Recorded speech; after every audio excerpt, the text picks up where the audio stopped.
नमस्ते। मिठू, तुमने जो अभी संगीत दिया इसके बाद दुख मन ही नहीं हो रहा है बोलने का।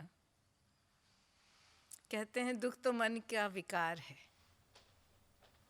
श्री माँ कहती हैं शरीर को बीमार होने की बुरी आदत है, मन को दुखी होने की बुरी आदत है, लेकिन फिर भी दुख तो है। हम में से कोई नहीं कह सकता कि हम कभी दुखी नहीं होते हैं। और विषय पता नहीं किस भाव में आके रख दिया मैंने, दुख का प्रयोजन। तो यानी उसकी आवश्यकता, उसकी अनिवार्यता, उसका एक प्रयोजन भी है, तो दुख जरूरी भी है। बड़ी मुश्किल है ये तो। हम ही दुख को बुलाते भी हैं, हम ही दुख को चाहते भी हैं, हम दुख से यहाँ तक कि प्यार भी करते हैं और फिर कहते हैं हम दुखी। शब्दों के जाल में खड़े तो बहुत कुछ बोला जा सकता है, लेकिन प्रश्न उठता है कि जब जीवन के लक्ष्य को लेकर बैठे हैं तो अनुभूति बहुत ज़रूरी है। हमें अनुभव करना है, अपने अंदर जाना है और फिर दुख को पहचानना है, मानना है या नहीं मानना है, स्वीकारना है या नहीं स्वीकारना है, और अगर स्वीकारना है तो किस दृष्टिकोण से, क्यों। जब श्री माँ और श्री अरविंद की बात करते हैं तो एक तरफ माँ कहती हैं तुम जितने दुखी होते हो मुझसे उतने दूर होते जाते हो। तो फिर दुख क्यों बनाया? और फिर दुख वस्तुतः है भी या नहीं, हमारी कल्पना ही है। हम कहते हैं ये सुख, ये संपत्ति, ये वैभव, ये दुनिया के आनंद सब माया है। तो जब दुनिया की हर चीज़ माया है तो हम दुख को क्यों नहीं माया समझ लेते? बात ही ख़त्म हो जाती है। पर हम तो कोई सिनेमा भी देखते हैं और उसमें जब दुख आता है, हमारा दुख बिल्कुल भी नहीं है, पर हम उसके साथ इतने एकात्म हो जाते हैं कि नायिका रोती है तो हम भी रोते हैं, दोनों मिल जाते हैं तो हम बड़े प्रसन्न हो जाते हैं। माँ भी कहती है मुझे हिंदी सिनेमा इसीलिए पसंद है कि अंततः सब अच्छा हो जाता है, सुखांत। तो अच्छा तो हमें सुख ही लगता है, पर सुख की अनुभूति करें कैसे जब तक दुख का अनुभव नहीं है? बीमार पड़े और उसके बाद आराम मिल गया तब कितने अंदर से आवाज़ निकलती है, डॉक्टर साहब बहुत आराम मिला, धन्यवाद।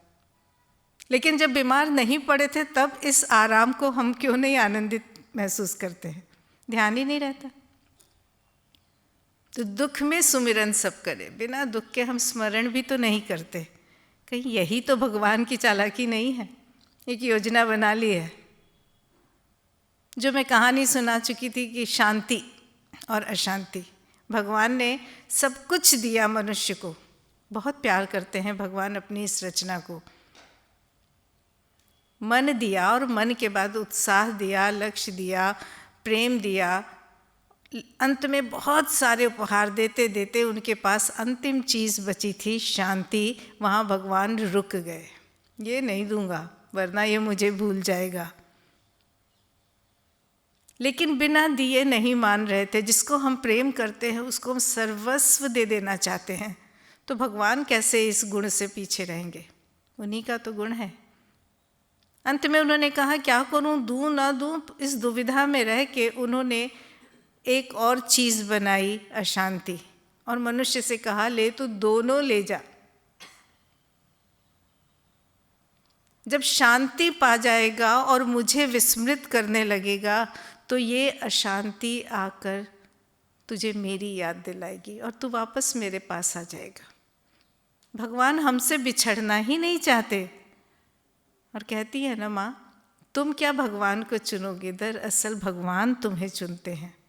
हमें केवल अपनी पात्रता लानी है, हमारे अंदर केवल अभीप्सा होनी है, फिर भगवान चुन लेते हैं। और उनकी प्रक्रिया शुरू हो जाती है कि उन्होंने तो चुन लिया, पर हमने उस चुनाव को स्वीकार किया या नहीं किया। तब वो सारा प्रोसेस शुरू करते हैं।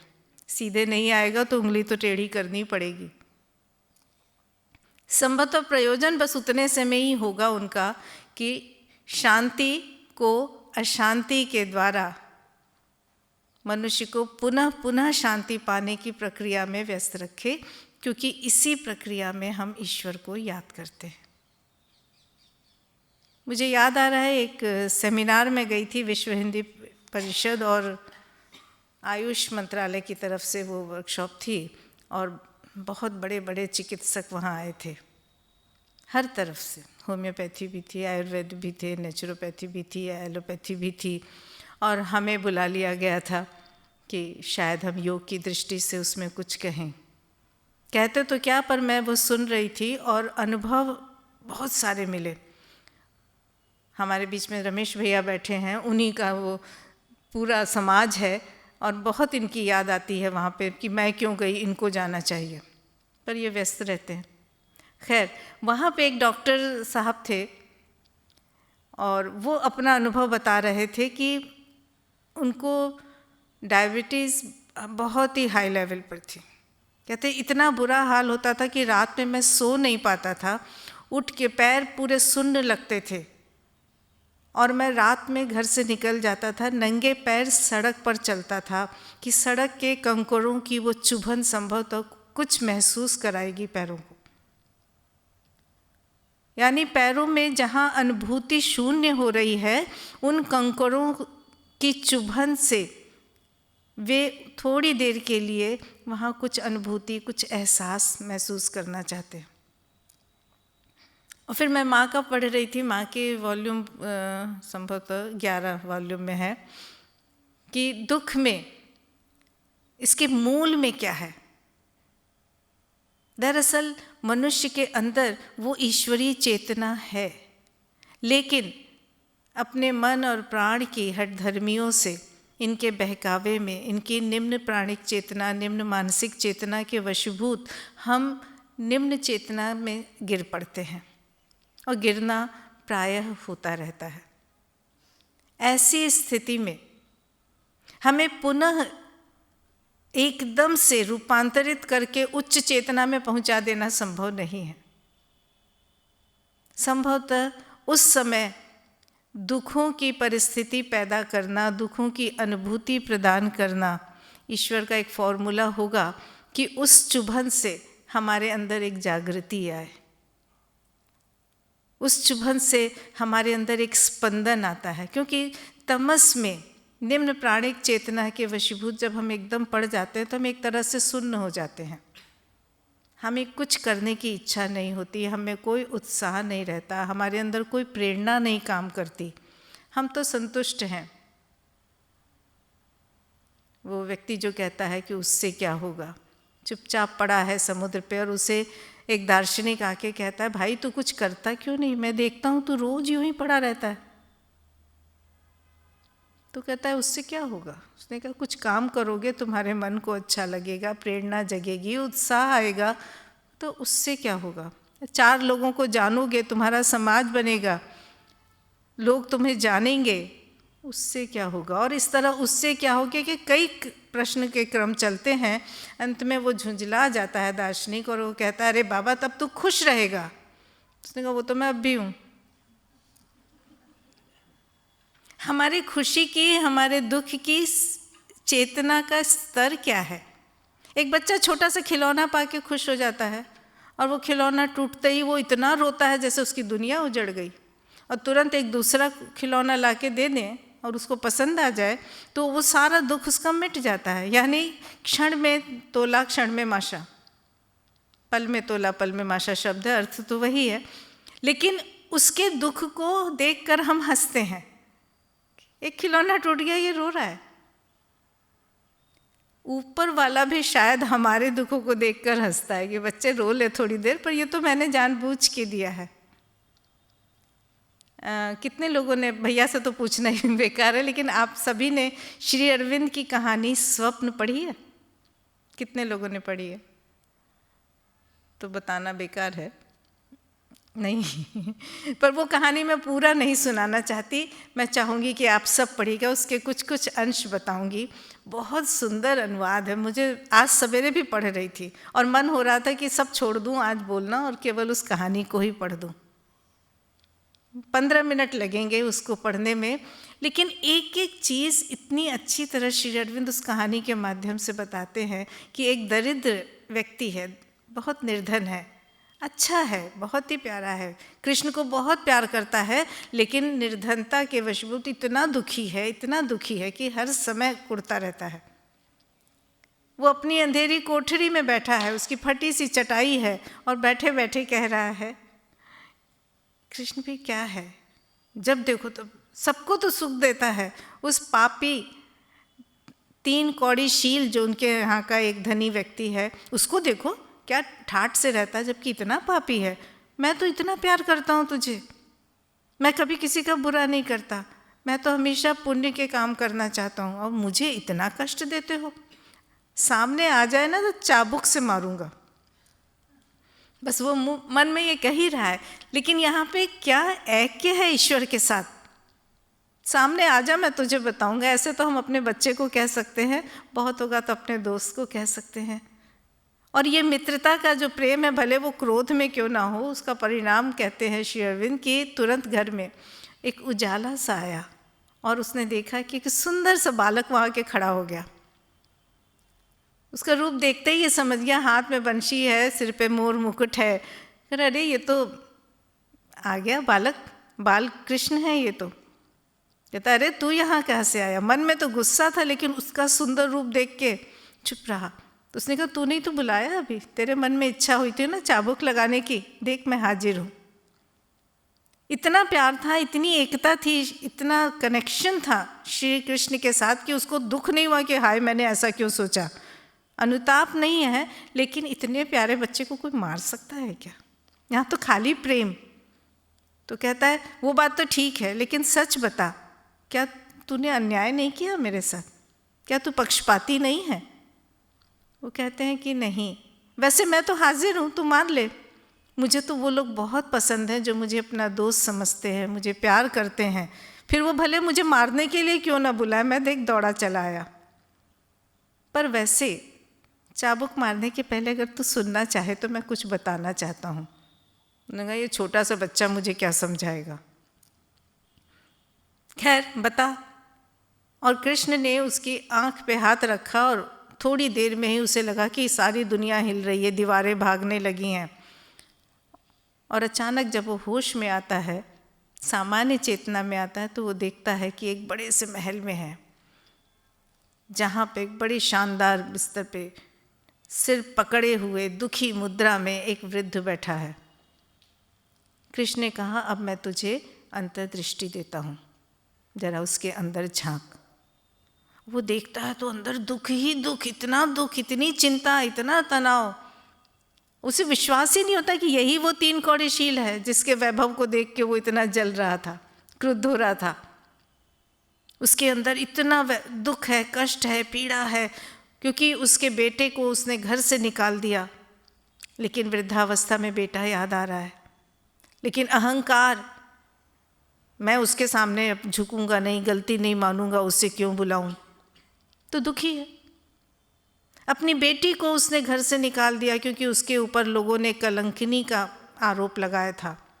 मन में वो जानता है कि उसकी बेटी निर्दोष है, लेकिन दुनिया प्रूफ कैसे करे? दुनिया के डर से अपनी बेटी को भी निकाल दिया, और उसके लिए दुखी है। और इस तरह के कितने संताप उसके अंदर है, ये तो दंग रह गया। इसके पहले बहुत कुछ था कि उसने कहा तुम कहाँ से मुझे ले आए, किसी के घर में घुस रहे हो। कृष्ण का ये सब छोड़ दे। और फिर उसके बाद कृष्ण उसको वहाँ से निकाल कर ले जाते हैं। कहते हैं देखा तूने? उसने कहा पर ये क्या बात है, ये तो कुछ समझ में नहीं आया। मान लिया कि हो सकता है ये हमारे कर्मों का फल होगा, पर अगर मैं पिछले जन्म में इतना पापी था कि तूने मुझे इतना दुखी किया, तो इस जन्म में मैं क्या थोड़ा भी, कहीं मेरे अंदर तो कोई पाप की भावना नहीं आती? और अगर ये 3 कौड़ी शील पिछले जन्म में बहुत ही पुण्यात्मा था जिसके कारण तूने इतना वैभव दिया है, तो इस जन्म में उसके अंदर कहीं भी नहीं दिखता ऐसा कुछ। ये तो मेरी समझ में नहीं आता। कृष्ण ने कहा कि तुझे नहीं समझ में आएगा। फिर एक जगह और उसको ले जाते हैं जहाँ उसे अपने पुराने जीवन का अनुभव होता है, जहाँ वो बहुत ही दान कर रहा है। नहीं सॉरी, ये 3 कौड़ीशील का है कि पिछले जन्म में वो दानवीर कर्ण के समान था और बहुत दान करता था, सब कुछ था, लेकिन उसके अंदर पुण्य की भावना नहीं थी, लोगों के प्रति प्रेम नहीं था। वो केवल दान करता था यश कमाने के लिए, लोगों में नाम कमाने के लिए, और ये सारी जो दुर्भावनाएं थीं या अहंकार की बातें थीं, ये उसने अपने अंदर दबा के रखी थी, जो समय समय पर निकलती हैं, और उसी का प्रतिफल वो अभी भोग रहा है। इसके लिए भी कहा कि वो बहुत अच्छा पति, बहुत अच्छा बेटा, बहुत अच्छा पिता था पिछले जन्म में, उसे पिछले जन्म को भी दिखलाते हैं कृष्ण, और वहाँ पर भी देखते हैं, लेकिन वो सारे कर्म करने के बाद भी उनके अंदर भी कहीं प्रेम नहीं था। एक जगह एक वाक्य वो लिखते हैं, नीरस पुण्य करते करते तुम आज दुखी हो, और नीरस पाप करते करते वो दुखी हो गया, उसको उस पाप में कोई रस नहीं आ रहा है, करते करते वो एक यांत्रिक अभिवृत्ति बन जाती है, मनोवृत्ति बन जाती है, हमारा स्वभाव बन जाता है, और उसके बाद उसमें ही हम ऊबने लगते हैं, तो वो हमारे लिए यंत्रणा बन जाती है, दुख बन जाता है। इस तरह की बातें करते करते उन्होंने उसको स्वर्ग नरक का भी अनुभव करा दिया कि वो स्वर्ग में भी चला गया, बहुत सारे नरकों में गया, और सब जगह उसने देखा कि ये क्या है। उन्होंने कहा ये सारे नरक वही हैं जो हमारे अंदर की भावनाएं हैं, जिन्हें हम दबा के रखते हैं, वो हम अपने विभिन्न लोकों में जाके उन्हें भोगते हैं, और उन्हीं के तरह से हमारे वो दुखों का रूप बन जाता है। लेकिन इन सब में कहीं भी वो सच नहीं है जो सच ईश्वर के सानिध्य में है। इस तरह की बातें हैं उसको अच्छी नहीं लगती हैं। वो कहता है कि सब तो मान लिया, चलो मन का विकार है, कर्म फल है, सब कुछ है, लेकिन तुम सीधी सीधी जो भौतिक स्तर की बात है उस पर आओ। भूख के मारे कोई तड़प रहा है, शारीरिक कष्ट से कोई बहुत तकलीफ में है, मन के विकार को तो छोड़ दो। इस भूखी अवस्था में जब पेट की ज्वाला तड़पाए, प्यास लगे और कुछ न मिले, तो कोई तुम्हें क्या याद करेगा? भूखे भजन न होए गोपाला। कृष्ण ने कहा चलो तुमको ये भी दिखा देता हूँ। मुस्कुराते रहते हैं वो, और उसको फिर एक जगह ले जाते हैं। वहाँ देखते हैं कि खाली जगह है, वीरान जगह है, पहाड़ी तट है या जंगल है, समथिंग कुछ है। वहाँ पर एक सन्यासी बैठा हुआ है, पता नहीं कितने दिनों से तपस्या में है, ध्यान में बैठा हुआ है, समाधि में। इतने दिनों से है कि उसके चारों ओर वाल्मीकि बढ़ गई है, मतलब मिट्टी आ गई है। वो जो चींटियों का घर होता है उसके पूरे शरीर को घेर रखा है, और वो शांत मन से कर रहे हैं। अब कृष्ण कहते हैं फिर तुझे मैं दृष्टि देता हूँ। उसे छूते हैं, उसके सिर पर हाथ रखते हैं, तो सन्यासी का पूरा अंतर्मन दिखने लगता है। पर्दे के ऊपर के समान वो देखता है कि हर जगह उसके मन की हर सतह पे कृष्ण कृष्ण कृष्ण लिखा हुआ है। वो केवल श्री कृष्ण को जप रहा है, श्री कृष्ण को उसके साथ खेल रहा है अंदर। पूरे समय उसकी जो चेतना है, उसकी अंतरात्मा है, वो कृष्ण के साथ है। साथ साथ में वो ये भी देखता है कि इसका शरीर जो है बड़े कष्ट में है, 2-3 दिन से उसको भोजन ही नहीं मिला है। तो वो कृष्ण से कहता है तुझे इतना प्यार करता है। वो बाबा लिखते हैं, बाबा तुझे इतना प्यार करते हैं और ये कितने भूखे हैं, तुझे दिखाई नहीं देता? तू कैसा निष्ठुर है, इनको खाना भी नहीं देता। यहाँ जंगल में बैठे हैं, इनको कौन खाना देगा? कृष्ण कहते हैं मैं दूंगा, पर इतनी यंत्रणा में है, तुझे दया नहीं आती? कहते हैं वो देख ले, वो तो कहीं तकलीफ में नहीं है। और अचानक वो देखता है कि कृष्ण तो मेरे पास खड़े हैं, लेकिन सामने से ठीक वैसे ही एक और कृष्ण चले आ रहे हैं, हाथ में थाली लिए। इसके पहले मैं बीच में भूल गई, माफ़ी चाहती हूँ, आजकल थोड़ा भूल जाती हूँ। उसके पीड़ा को वो महसूस कर रहा है, तो कृष्ण कहते हैं कि तू भूख की बात कर रहा है, एक और चीज़ देख।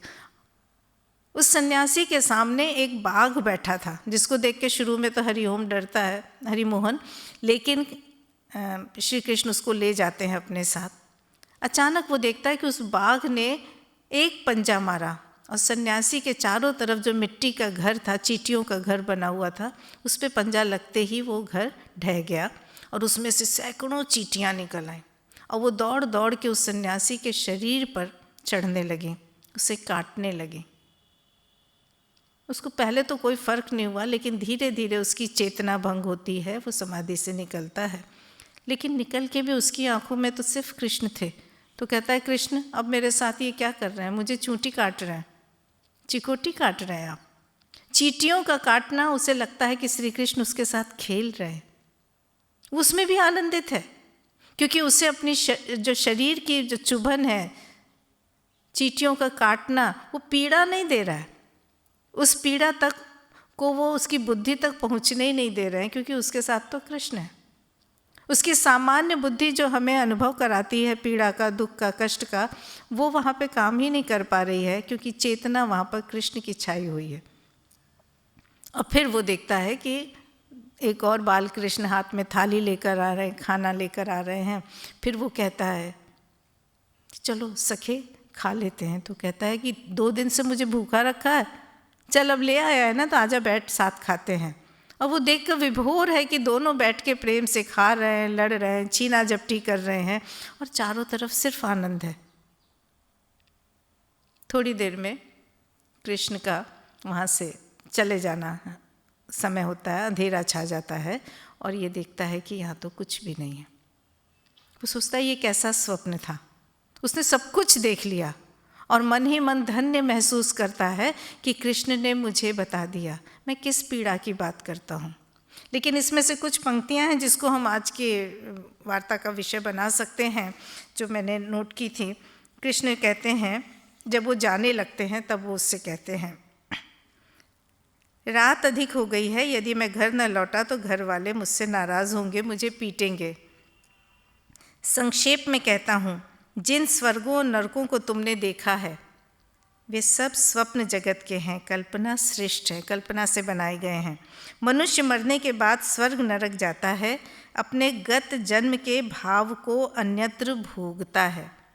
कई बार लोग सोचते हैं मर जाएं तो छुट्टी मिलेगी। जिन चीज़ों से भागते हैं उन्हें हम वहाँ भी भोगते हैं। तुम पूर्व जन्म में पुण्यवान थे, किंतु उस जन्म में प्रेम को तुम्हारे हृदय में स्थान न मिला।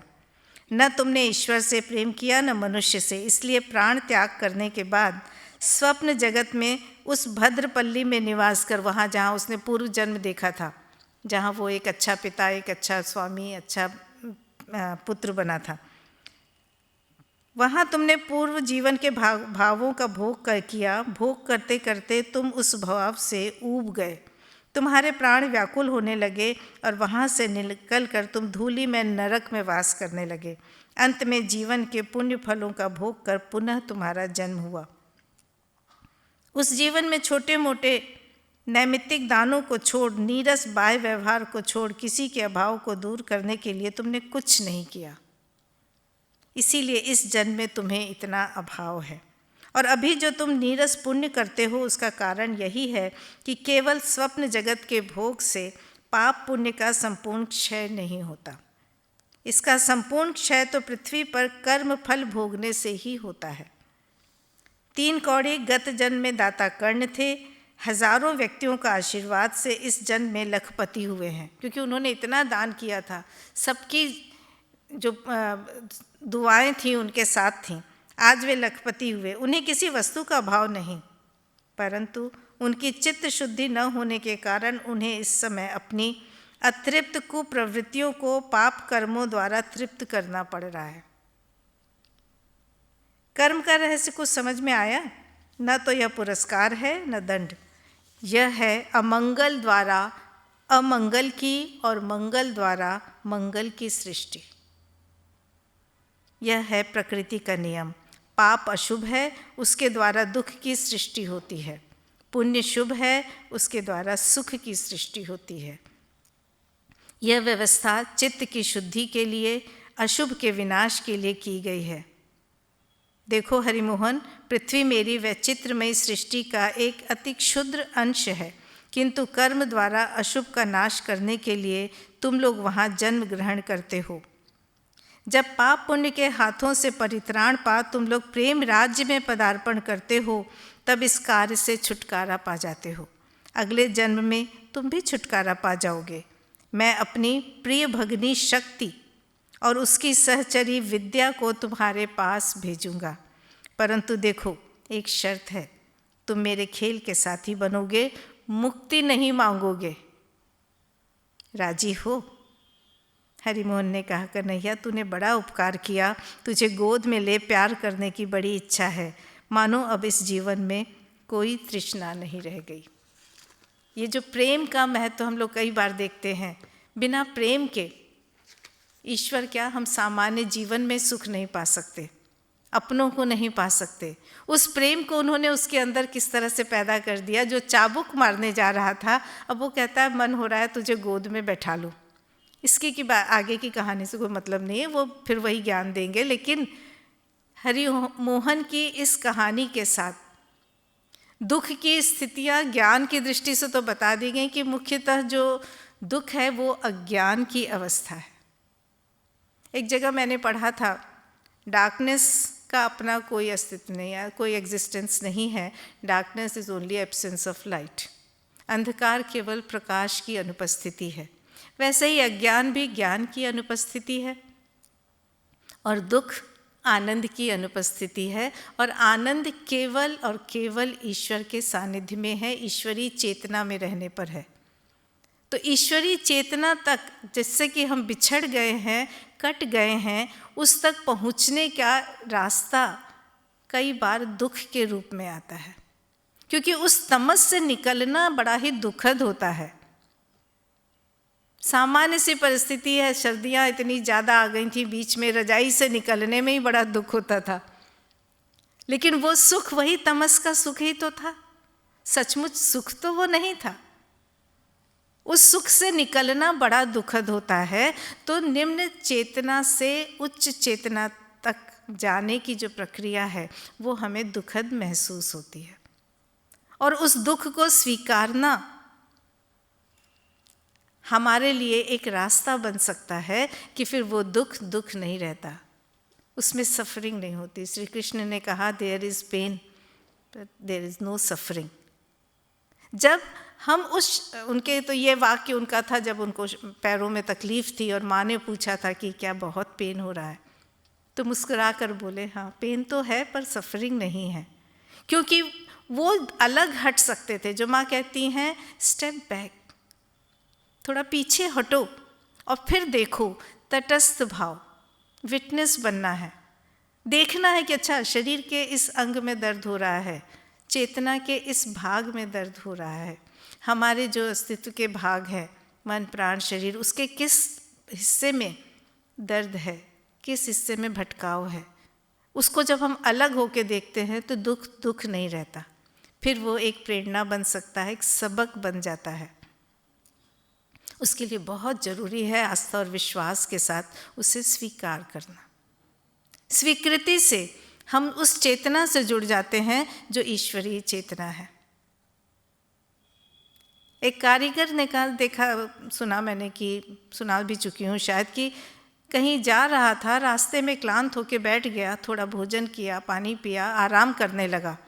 तभी उसने देखा अपने आसपास कुछ पत्थर पड़े हैं। एक पत्थर को उठा लिया, अपने थैले से छेनी हथौड़ा निकाला और उसको तराशने लगा। उसका स्वभाव था। जैसे ही उसने 2-3 वार किए उस पत्थर पे, वो पत्थर रोने लगा, चीखने लगा, नहीं नहीं मुझे मत मारो, मुझे मत मारो। कारीगर था, संवेदनशील था, उसकी चेतना विकसित थी, पत्थर की चेतना से जुड़ा था। उस चीत्कार को सुनकर उसने उस पत्थर को छोड़ दिया। थोड़ी देर इधर उधर देखता रहा, फिर एक और पत्थर उठाया और उसको तराशने लगा। उसकी छेनी चल रही थी, वो कलाकृति का निर्माण कर रहा था। इस पत्थर ने चुपचाप उसका सहयोग किया, कुछ नहीं बोला। फलतः वो पत्थर थोड़ी देर में एक सुंदर सी मूर्ति के रूप में बदल गया। कारीगर ने अपना समय बिताया था, उसको वहीं छोड़ा और आगे बढ़ गया। कुछ महीनों के बाद ऐसा हुआ कि वो कारीगर उसी रास्ते से गुजर रहा था। उसने देखा कि कहीं भीड़ है। उसके बाद उसे प्रकाश दिखा। उसने देखा घंटी बज रही है, शंख ध्वनि हो रही है। वो आकृष्ट होकर उस जगह गया। भीड़ से जाके उसने देखा वहाँ पर एक मंदिर बन गया है। उसे लगा अरे कुछ महीनों पहले तो ऐसा नहीं था। वो और आगे बढ़ा। उसने सबके साथ जाके देखा कि वहाँ पर प्रसाद भी मिल रहा है, फूल भी मिल रहे हैं। उसने भी कुछ लिया, सामग्री ली और मंदिर के अंदर गया, माथा नवाया, प्रणाम करके जैसे ही आँख उठाई तो देखा मूर्ति के रूप में वो वही मूर्ति थी जिसे कुछ महीने पहले उसने तराशा था। उसे अंदर बहुत अच्छा लगा। फिर वो बाहर निकला, बाहर निकल के उसने देखा एक जगह पे एक बड़ा सा पत्थर और है जिसके ऊपर लोग नारियल फोड़ रहे हैं मंदिर में ले जाने के लिए, और उसको एक अचानक लगा अच्छा ये तो वो पत्थर है जो रोने लगा था। दोनों ही पत्थर थे, एक ने उस मार्ग को स्वीकार किया था तो वो देवता के रूप में प्रतिष्ठित हो गया, लोग उसे प्रणाम कर रहे हैं। दूसरे के पत्थर के ऊपर नारियल फोड़े जा रहे हैं। अपनी नियति को हम कैसे बदलते हैं उसका एक ही रास्ता है, दुख को सुख में कैसे रूपांतरित करने देंगे। करने तो हमें देना होगा ना, ईश्वर तो करते हैं कृपा, स्वीकार हमें करना है। लेकिन हम तो दुख में पागल होने लगते हैं, होश खो बैठते हैं, रोने लगते हैं, और रोना, चिल्लाना, दुखी होना, अवसाद में जाना, डिप्रेशन में पड़ना, ये सारे संकेत हैं कि उससे हम डिस्कनेक्ट हो गए, आस्था हमारी टूट गई है, विश्वास हमारा हिल गया है, प्रार्थना हम करना भूल गए हैं। फिर कैसे होगा? फिर तो दुख ही रह जाएगा, क्योंकि हम तो आगे बढ़ना ही नहीं चाहते। बजाय इसके कि हम तुरंत माँ को दे दें, हम प्रार्थना कर लें, चेतना को बदल दें, आगे बढ़ना होगा। तो हम ऐसा क्यों नहीं करते? जो हमें बाहरी दिखावा करता है वो दिखाता है कि हाँ हमारे दुख को वो समझ रहा है, कोई कितना समझता है। मुझे एक हेमंत का एक गाना है, उसकी वो पंक्तियाँ बड़ी अच्छी लगती हैं। क्या दर्द किसी का लेगा कोई, इतना तो किसी में दर्द नहीं, बहते हुए आंसू और बहें, अब ऐसी तसल्ली रहने दो। ये भावनात्मक दृष्टि जो हमारी प्राणिक निम्न चेतनाएं हमको उसमें आनंद देती है। कई बार लोग दुख में आनंदित होते हैं, दुख से प्रेम करने लगते हैं। मैं भी हंसती हूँ, कई बार मेरे अंदर भी है। मैं बीमार पड़ूँ तो सब लोग आए देखने, बड़ा अच्छा लगता है। सब लोग आ रहे हैं, हाँ दीदी आप बहुत, थोड़ी देर में हम गप्पे मार रहे हैं, दुख वो पीड़ा वीड़ा सब गायब, हम आनंद। थोड़ी देर के लिए सच में दुख तो बदल गया, लेकिन ये सब क्षणिक उपाय हैं, ये परिवर्तन नहीं करेगा। परिवर्तन का रास्ता तो सिर्फ चेतना है। एक संत थे, वो भी अपने आसपास के लोगों को बड़ा प्रेम करते थे, बड़े लोकप्रिय थे सबके बीच में। लोग जाते थे और उनसे कहते थे गुरुजी बड़ा कष्ट है, वो सुनते थे और फिर कुछ बता देते थे, सांत्वना दे देते थे, कोई रास्ता दिखा, उस क्षण उसके मन को शांति मिल जाती थी। तो बड़े लोकप्रिय हो गए, सब लोग दौड़ दौड़ के उनके पास जाते थे। धीरे धीरे उनके घर तो रोज ही जमघट लगने लगा, सत्संग जैसा होने लगा। वहाँ तक तो ठीक है। कुछ समय के बाद उन्हें लगा कि नहीं, कुछ ज़्यादा ही भीड़ होती जा रही है, मैं तो सुबह से शाम लोगों के दुख ही सुनता हूँ, और मैं कौन होता हूँ कुछ करने वाला? करता तो वो है। उन्होंने भगवान से प्रार्थना की, भगवान अब नहीं होता। और एक दिन वो चुपचाप वहाँ से गायब हो गए, कहीं दूर चले गए। दूसरों लोगों ने जब देखा, दूसरे दिन आए, देखा वहाँ ताला लगा है, सोचा कहीं गए होंगे। फिर एक दिन, 2 दिन, महीना, कई महीने हो गए। अब लोग बड़े बेचैन, किसके सामने जाके सारा कुछ निकालें। कई बार हम कूड़ा बना देते हैं, अपने अंदर का कूड़ा दूसरों में डस्टबिन बना देते हैं लोगों को, जो हमारे शुभ चिंतक हैं। वो नहीं मिले, लोग बड़े दुखी हो गए, बड़े परेशान, खूब रोने लगे। उन्हीं में से एक को, संयोग की बात है, किसी तरह पता चल गया कि वो कहाँ है, पर वो समझता था उनकी परेशानी को, थोड़ा समझदार था। उसने कहा नहीं, फिर वो बेचारे हम सबसे दुखी होके गए, हमें ऐसा नहीं करना चाहिए। पर लोगों का दुख भी, उसके अंदर भी बड़ी शुभ चिंता आ रही थी। हमारे अंदर समाज सेवा की भावना बड़ी जल्दी आ जाती है, जब तक हमारा कुछ नुकसान ना हो। फिर उसने देखा तो एक बार उनके पास गया, कहा मैं आपका केवल 2 मिनट लूँगा, मैं समझता हूँ आप क्यों हमें छोड़ आए हैं, लेकिन आपको पता है लोग बहुत दुखी हैं, एक बार, बस एक बार और मिल लीजिए और उन्हें कुछ ऐसा दे दीजिए कि जिसके सहारे वो जीवन बिता लें। वो सब असहाय हैं, अज्ञानी हैं, अपने दुख में पागल हैं। उसकी बात सुनते सुनते उन्होंने कहा अच्छा ठीक है, लेकिन ध्यान रखना ये आखिरी बार है, नहीं तो मैं ऐसी जगह चला जाऊंगा कि फिर कभी किसी को नहीं दिखूंगा। उसने कहा ठीक है। उसने आके लोगों को बताया, तुम लोगों के लिए खुशखबरी है, मुझे पता है वो कहाँ हैं, लेकिन सबको वादा करना होगा कि ये आखिरी बार उन्हें तंग करोगे। सब लोग वहाँ पहुँचे, उन्होंने सबकी बातें सुनी, फिर सबको एक एक कागज़ और एक कलम दे दिया और कहा इस पे अपने अपने दुख को लिख डालो। इतने दिनों की दुख इकट्ठे हो गए थे, लंबी लंबी पर्चियाँ भर गईं, सब लोग लिखते जा रहे हैं लिखते जा रहे हैं, वो आराम से अपने ध्यान में बैठे हैं। फिर सबने लिख लिया तो उनका हो गया, वो सामने एक टोकरी पड़ी है उसमें डाल दो। सबने अपने दुख लाके उसमें डाल दिए। ये हम लोग करते हैं कई बार अभ्यास में कि लिखवाते हैं, फिर कहते हैं अब इसको फाड़ के फेंक दो, समाधि पे डाल दो, जला दो, तुम्हारा दुख जल गया। ऐसे हम बच्चों से करवाते थे अभ्यास। उन्होंने भी ऐसा किया, लेकिन उन्होंने उसके आगे एक कदम और बढ़ाया।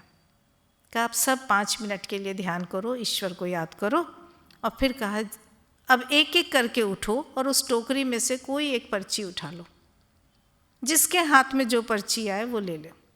सबने वो भी कर लिया। सबने उन पर्चियों को पढ़ा। उसमें पता नहीं किसके पास किसकी पर्ची आ गई थी, और जो पढ़ता कहता हे भगवान, ये तो दुख कितना बड़ा है, ये तो मेरे से भी ज़्यादा दुखी है। तब उन्हें पता चला कि दुनिया में कितना गम है, मेरा गम कितना कम है। थोड़ी देर में वो संत मुस्कुराए और बोले अब देखो, आखिरी बार बता रहा हूँ, मैं तुम लोगों के दुख दूर नहीं कर सकता, मेरी इतनी सामर्थ्य नहीं है, लेकिन हाँ मैं तुम्हारे दुख बदल सकता हूँ। जिसके हाथ में जो पर्ची आई है वो चाहे तो अपने दुख को उस दुख से बदल सकता है। जो मंजूर करता है वो हाथ उठाए। और वो देखते रहे, किसी ने हाथ नहीं उठाया। कोई अपना दुख नहीं बदलना चाहता था। सबको लग रहा था कि इससे तो अच्छा हम पहले ही थे। यानी भगवान ने तो वस्तुतः हमारी जो कहानी लिखी है, उसके जो सीन लिखे हैं, वो तो सोच के उनकी कहानी बदलने चलते हैं। उन्हें बेचारे को अपनी फिल्म तो ख़त्म करनी है, तो घुमा के फिर लाते हैं। तो हम थोड़ा सा रास्ता बढ़ा देते हैं। 3 घंटे की जगह 10 घंटे की फिल्म बना लें, 4 घंटे की फिल्म बना लें, यह हमारे ऊपर है। कितना सरल है अगर हम समर्पण करते हैं, अगर हम स्वीकार कर लें, या हम इस बात को मान लें कि नहीं, भगवान जो करता है ना वो अच्छे के लिए ही करता है। पर हम तो भूल ही जाते हैं कि ये जो दुख है, ये जो परिस्थिति है, ये किसी प्रयोजन से आई है। भगवान ने हमारे दुख को एक रोल दिया है, हमारी ज़िंदगी को बदलने के लिए, आगे बढ़ाने के लिए। उस स्वीकृति को अगर स्वीकार कर लेते हैं तो हम भगवान को याद करने लगते हैं। सामान्य खाना है, रेस्टोरेंट का खाना है, माँ का बनाया खाना है, हर एक के साथ हमारी चेतना अलग होती है। हमारे पास चॉइसेस रहती हैं। रेस्टोरेंट में जाते हैं, वहाँ अपना पैसा देखना है और अपनी पसंद देखनी है, उसी हिसाब से उसी मात्रा में हम खाना मांगते हैं, खाते हैं और ऊपर से टिप भी देते हैं उसको। भले उस खाने को खाने के बाद घर में आके कर परिणाम कुछ भी हो, लेकिन वही उससे भी साधारण सा खाना लंगर में मिलता है, गुरुद्वारे में मिलता है, घर में प्रसाद के रूप में आता है, तब हम उसको कैसे खाते हैं? फिर तो हम कोई चॉइस नहीं मांगते, प्रसाद है तो प्रसाद है। क्योंकि उसको खाते समय हमारा भाव अलग हो जाता है। जीवन में आने वाली परिस्थितियों को अगर उस भाव से देखने लगें तो दुखद है कि सुखद है, ये उतना मैटर नहीं करता। इसका प्रभाव कम बदल जाता है, रूप बदल जाता है। लेकिन उसके लिए हमको अपने अंदर उन सारे गुणों को लाना है जो माँ अपने प्रतीक चिन्ह में रखती हैं। दुर्भाग्य है, दुर्भाग्य है, भाग्यहीन है कह के हम रोने लगते हैं। रोते रहो भाई, भगवान देख लेता है कितना रुलाना, उनको ठीक पता है, उसके बाद वो लाएंगे। लेकिन उतना धीरज हमको रखना पड़ेगा और साथ में पुरुषार्थ करना होगा। हम तो दुखी हैं और भगवान ठीक कर देंगे, समर्पण के नाम पे निष्क्रिय तमस में आना वो कोई उपाय नहीं है। तो दुख का प्रयोजन तब पूरा होता है, दुख की भूमिका हमारे जीवन में जो ईश्वर ने तय की थी वो तभी पूरी होगी जब हम सजग हैं, सचेतन हैं, आस्था और विश्वास के साथ उसे स्वीकार करते हैं, जागरूक हैं, उसको छोड़ के तमस के शरण में न चले जाएं, विरोधी शक्तियों के गिरोह में, उनके चंगुल में न फंस जाएं। अंतिम कहानी के साथ ख़त्म करूंगी। एक आदमी था, उसको सब मनहूस कहा करते थे। पैदा हुआ तभी से भाग्यहीन था, दुर्भाग्यशाली, अभागा, और उसने भी इस बात को मान लिया था। बहुत ही दुखी रहता था, लोग उससे दूर भागते थे, कहते सुबह सुबह किसका मुंह देख लिया मनहूस का, आज तो दिन खराब होगा। कोई उससे प्रेम नहीं करता था। वो भी इसको स्वीकार करके एक जगह पड़ा रहता था। उसने कभी कोई काम नहीं किया, कोई उत्साह नहीं दिखाया, कोई प्रयास नहीं किया, निष्क्रिय सा यूं ही पड़ा रहता था। जीवन नष्ट हो रहा था, फिर भी दुखी तो था और मान लिया था कि मैं अभागा हूँ। एक दिन वहाँ पे एक संत आए, सब उनके पास गए, डरते डरते ये भी गया। सब इसको देख के दुत्कार रहे थे। जब सब चले गए तो एक छुपा हुआ था एक कोने में, धीरे से गया, उन्हें अपना हाथ दिखाया कि आप तो ज्ञानी हैं, आप ही मेरा कुछ कल्याण कीजिए। उन्होंने उसको देखा, सारी बातें सुनी, कहा कि तुम क्यों दुखी हो इतने? बोला मैं बड़ा अभागा हूँ, मेरा तो भाग्य ही नहीं है। उनका सच बात है, तुम्हारा भाग्य सोया है। और एक जगह बताई जो बहुत दूर थी, वहाँ जाना, वहाँ तुम्हारा भाग्य सोया मिलेगा, उसे उठा लेना, अपने साथ ले आना, फिर सब ठीक हो जाएगा, भाग्य मिल जाएगा। इससे उसके अंदर थोड़ी सी प्रेरणा आई। वो निकल पड़ा अपने भाग्य को खोजने। रास्ता तो दूर था, पूछता पाछता जा रहा था। एक जंगल से निकल रहा था, वहाँ एक शेर मिला। शेर इसको देख के झपटा, तो उसने कहा देखो देखो मुझे मत मारो, आज मुझे छोड़ दो, लौटते समय बात कर लेंगे। मैं अपने भाग्य को जगाने जा रहा हूँ, मुझे पता है मेरा भाग्य सोया है वहाँ पर। शेर रुक गया, ये क्या कह रहा है? फिर उसके भी मन में आया कि चलो क्या पता। उसने कहा अच्छा तुम जा रहे हो तो मैं इस शर्त पे छोड़ सकता हूँ कि तुम उस भाग्य से मेरे एक प्रश्न का उत्तर, मेरी समस्या उसका भी जवाब लेकर आओगे। उसने कहा बिल्कुल। उसने कहा उससे पूछना कि क्या बात है, मैं कितना भी खाता हूँ मेरी भूख ही नहीं मिटती, हमेशा ही मैं भूख से तड़पता रहता हूँ। इसने कहा अच्छा मैं पूछ के बताऊँगा। थोड़ा आगे बढ़ा, जंगल पार हो गया था, एक गांव से गुजर रहा था। वहाँ देखा एक किसान सिर पकड़ के बैठा था। इसको भूख लगी थी, उसने कहा थोड़ा सा कुछ खाने को दे दो। किसान ने दे दिया। फिर इसने कहा क्यों दुखी हो? किसान ने कहा कि क्या बताऊँ, मैं इतनी मेहनत करता हूँ पर मेरे खेत में फसल अच्छी होती ही नहीं, इतना गरीब हूँ, मेरी बेटी है उसकी शादी कैसे होगी, इसी चिंता में दुखी हूँ। तो उसने कहा मैं जा रहा हूँ अपने भाग्य को जगाने, तुमने मुझे खाना दिया, मेरा पेट भरा, भूख मिटाई, मैं बहुत कृतज्ञ हूँ, मैं तुम्हारी समस्या पूछ के बताऊँ? तो उसने कहा कि ज़रूर। किसान के अगर प्रश्न को लेकर भी वो चला गया। आगे पहुँचा तो वहाँ पे उसने देखा कि एक बड़ा राज्य है, लोग घूम रहे हैं इधर उधर। तो उसने जाते जाते वहाँ पर भी उसे भूख लगी थी, खाना मांगा। तो लोगों ने सोचा पता नहीं कौन है और उसे पकड़ के ले गए राजा के पास कि ये पता नहीं कौन घुस आया है। तो बातचीत हुई, पता चला कि ये तो ऐसे ही बुद्धू सा आदमी है, सीधा साधा। उसने कहा कि मैं तो अपने भाग्य को जगाने आ रहा हूँ, भूखा था, यहाँ घुस आया, इन लोगों ने मुझे चोर समझ लिया। तो राजा ने उसको कहा कि अच्छा ठीक है, तुम जा रहे हो भाग्य के पास तो उससे मेरे प्रश्न का भी उत्तर पूछना। मैं इतनी कोशिश करता हूँ, इतनी अच्छी तरह से शासन चलाना चाहता हूँ, मेरे राज्य में अराजकता फैली है, लोग विद्रोह करते हैं, नियंत्रण नहीं है, पड़ोसी राज्य कभी भी आक्रमण कर देंगे, मुझे बड़ा भय लगता है। उसने कहा ठीक है। तीनों के प्रश्न लेकर वो फाइनली वो पहुँच गया। देखा उसका भाग्य सोया हुआ है। उसने उसको हिलाया, उठो उठो, कब तक सोओगे, तुम्हारे कारण मेरा जीवन नरक है। सचमुच वो उसका भाग्य था। उठा, अंगड़ाई ली, फिर आंखें खोला, मीचता हुआ बोला क्या है? उसने कहा तुम चलो, तुम्हें दया नहीं आती, यहाँ सोए पड़े हो? उसने कहा हाँ। नहीं नहीं नहीं, अब मैं ऐसा नहीं करूँगा, आज से मैं हमेशा तुम्हारे साथ रहूँगा। इसने उससे तीनों प्रश्नों के उत्तर पूछे और वापस लौटा। अब भाग्य उसके साथ था। अब ये बड़ा खुश, अब देखता हूँ कौन मुझे मनहूस कहेगा। आगे बढ़ा तो उसी क्रम से उसको सबसे पहले राजा मिला। राजा के पास गया और उसने कहा कि मुझे तुम्हारा सब सच पता चल गया। असल में तो तुम एक औरत हो, पुरुष वेश में शासन कर रहे हो, तो तुम्हारे अंदर वो सब चीज़ें हैं नहीं, तुमने कहीं सीखा नहीं है राज्य चलाना। तुम किसी बुद्धिमान व्यक्ति से जो सचमुच बहुत अच्छा हो उससे शादी कर लो, तुम्हारा राज्य ठीक से चलने लगेगा। इसने कहा तुमने मेरी इतनी सहायता की, मुझे लगता है तुम बड़े बुद्धिमान हो, बड़े अच्छे हो, अब तो भाग्य भी तुम्हारे साथ है, तुम ही ना मुझसे शादी कर लो। उसने कहा नहीं नहीं, मुझे अब किसी की ज़रूरत नहीं है, मेरा तो भाग्य मेरे साथ है, तुम किसी और से करो। उसने अपने मंत्री से शादी कर ली और उसका राज चलने लगा। कुछ दिन ये मेहमान की तरह वहाँ रहा, सुख उठाए, फिर वहाँ से चला गया। आगे बढ़ा तो उस किसान से मिला। उस किसान को भी बताया कि देखो तुमने मुझे भोजन कराया था, मैं बहुत कृतज्ञ हूँ, तुम्हारे प्रश्न का उत्तर लाया हूँ। असल में तुम्हारे खेत के नीचे बहुत सारा खजाना है। उस खजाने के कारण जब मिट्टी जो है वो उर्वर नहीं हो पा रही है। तुम खोद के वो खजाना निकाल लो और इसके बाद खेती करो। देखो तुम्हारी जो भूमि बहुत उपजाऊ है, अच्छी खेती होगी और उस खजाने से अपनी बेटी की शादी भी कर लोगे। किसान बड़ा खुश। उसने कहा तुमसे ज़्यादा अच्छा उपकारी कौन होगा मेरा। उसने ये सब करके देख लिया, खजाना मिल गया। उसने कहा तुम ही क्यों नहीं मेरी बेटी से शादी कर लेते, इतना अच्छा दामाद मुझे कहाँ मिलेगा।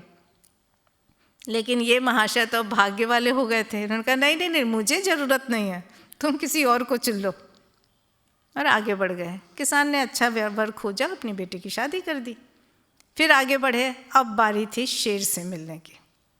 शेर के पास में शेर दहाड़ा, फिर इसको देख के चुप हो गया। ओह तुम आ गए, मेरे प्रश्न का उत्तर लाए हो। इसने कहा हाँ लाए हैं। उनका मेरे भाग्य ने मुझे बताया कि तुम्हें किसी दुनिया के सबसे मूर्ख आदमी से का भक्षण करना चाहिए, उसके बाद तुम्हारी भूख मिट जाएगी। और फिर उसने शेर ने कहा अच्छा ठीक है, मैं खोजूंगा, बताओ तुम्हारी यात्रा कैसी रही, कैसे तुम्हें भाग्य मिला, तुम तो बड़े भाग्यवादी हो गए हो अब। उसने कहा हाँ। फिर पूरी कहानी बताई। शेर ने कहा इतने अच्छे 2 अवसर मिले, राजा बनने का मौका मिला वो छोड़ दिया, धनी किसान से शादी की बेटी से शादी होती वो छोड़ दिया, तुमसे बड़ा मूर्ख कौन होगा, तुम ही को खा लेता हूँ। और फिर उसने उसको खा लिया। जब हमारी चेतना अलग हो जाती है और हम इस तरह से अकर्मण्य हो जाते हैं, तमस में घिर जाते हैं, अहंकार से घिर जाते हैं, तो सिवाय दुख पूर्ण जीवन बिताने के हमारे पास कुछ नहीं है। लेकिन अगर हम सजग रहते हैं, उच्च चेतना में रहते हैं, तो उस दुख के असली प्रयोजन को, अपने जीवन में दुख की उस भूमिका को समझ पाते हैं, तब उसे स्वीकार करते हैं और ईश्वर के साथ समर्पण करके उसका रूपांतरण सुख में कर सकते हैं। ऐसा ही करना चाहिए और ऐसी हम कोशिश करते हैं। धन्यवाद।